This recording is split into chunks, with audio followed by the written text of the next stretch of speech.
नाजरीन अस्सलाम वालेकुम। IND टुडे न्यूज़ में आपका खैर मकदम करते हैं। आइए देखते हैं ये तफसीलात।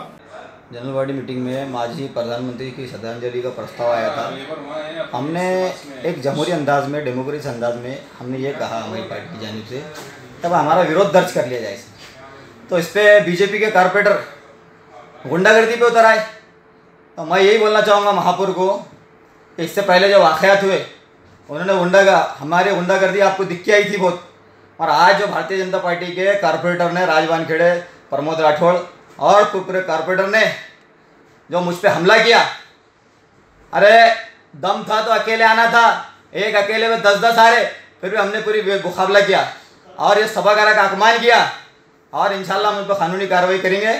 आगे क्या गाइडेंस उसमें आती देखिए। खुदा हाफिज़।